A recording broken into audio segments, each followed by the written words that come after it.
So The Fabelmans opens with our Steven Spielberg surrogate seeing his first film in theaters and falling in love with the cinema. Can you pinpoint that moment in your own lives? I think for me it's Sound of Music. I think it's something that we watched over and over in my childhood. This was like the first piece of cinema that I ever really saw. I remember going to the theater as a kid in New York and just the lights going down and the curtain opening and just that feeling. And then weirdly, like the first real like actor crushes that I had were Jim Carrey and Jack Nicholson and what their work meant to me. I think for me it was more of an aggregate effect.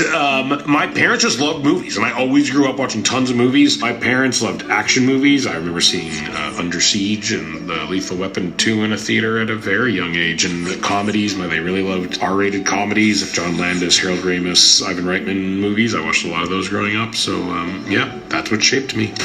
You can't just love something, you also have to take care of it.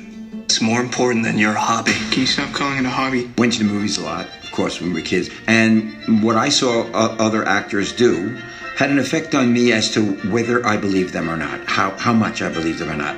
I didn't say I would want to be one of them. What I said was, would that make you feel, well, is he funny? Or oh, wow, hey, remember when he died? Oh.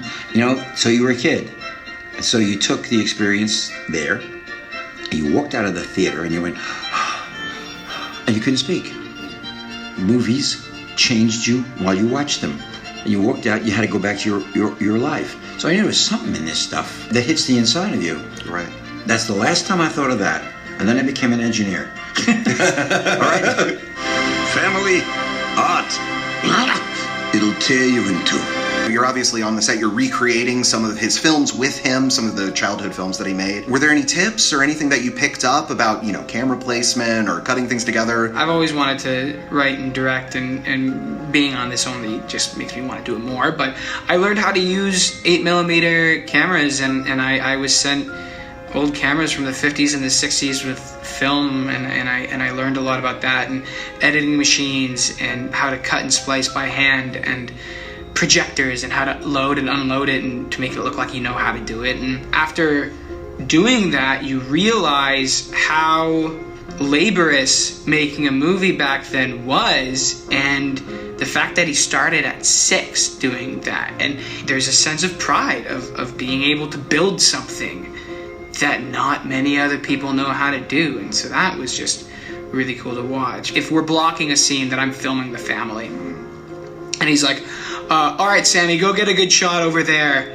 And he points me to wherever I go, and I get to my mark, and everybody's over there, and I lift up the camera and look through, and I'm like, that's an amazing shot. like that really is. And I would call people over, and I'm like, look at this. Just the fact that he said, there will be a good shot over there if you look at us from where you will be, and it is. That's just cool to experience. What kind of movie are we gonna